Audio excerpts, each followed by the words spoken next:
I've been collecting stories that are told in the Soviet Union by their people among themselves, which reveal they've got a great sense of humor, but they've also got a pretty cynical attitude toward their system.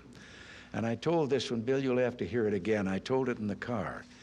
I didn't tell this one to Gorbachev. You know, there's a 10-year delay in the Soviet Union of delivery of an automobile. And only 1 out of 7 families in the Soviet Union own automobiles. There's a 10-year wait. And you go through quite a process when you're ready to buy, and then you put up the money in advance. And this happened to a fella, and this is their story that they tell, this joke. That this man, he laid down his money, and then the fella that was in charge said to him, okay, come back in 10 years and get your car. And he said, morning or afternoon?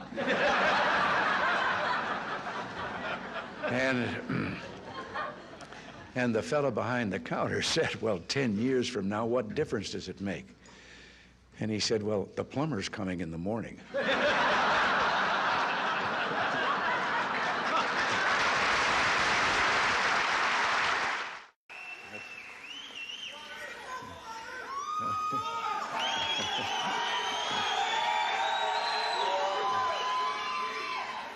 I just want to... Oh, I can't resist. I'm supposed to quit right here. But, oh, yes.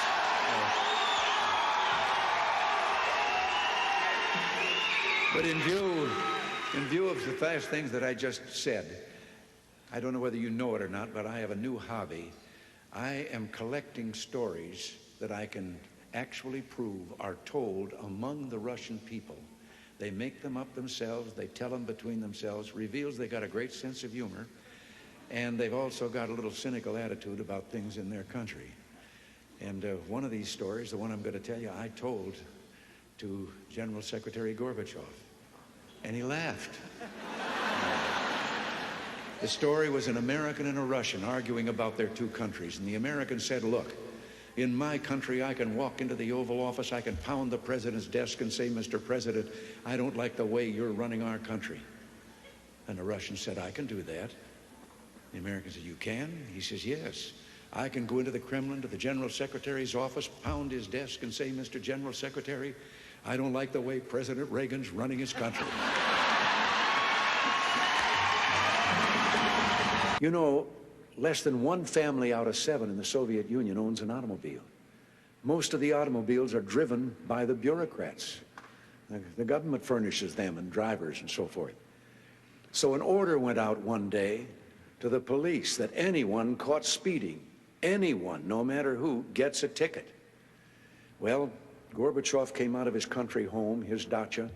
He was late getting to the Kremlin. There was his limousine and driver waiting. He told the driver to get in the back seat, he'd drive, and down the road he went. They passed 2 motorcycle cops. One took out after him. And pretty soon he's back with his buddy, and his buddy says, well, did you give him a ticket? And he said, no. Well, he said, why not? Oh, he said, they're too important. Well, he said, we're told to give anybody a ticket, no matter who it is. Oh, he said, no, this one was too, I could. Well, he said, who was it? He said, I couldn't recognize him. But his driver was Gorbachev.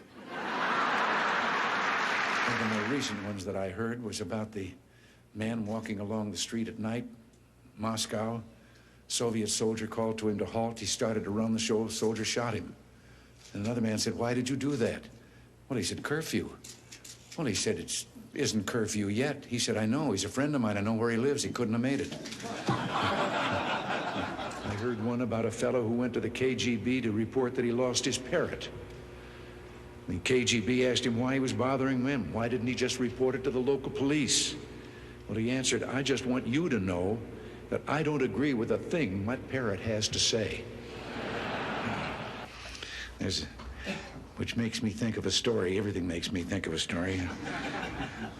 About 3 dogs, an American dog and a Polish dog and a Russian dog. They were all having a visit, and the American dog was telling them about how things were in this country. He said, you know, you bark, and you bark long enough, and then somebody comes along and gives you some meat. And the Polish dog said, what's meat? The Russian dog says, what's bark?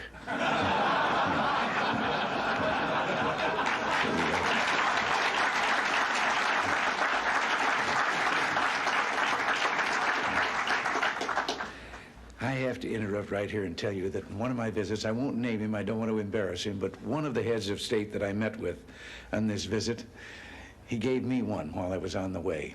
Told me the story about the two fellows in the Soviet Union that were walking down the street, and the one of them says, "Have we really achieved full communism?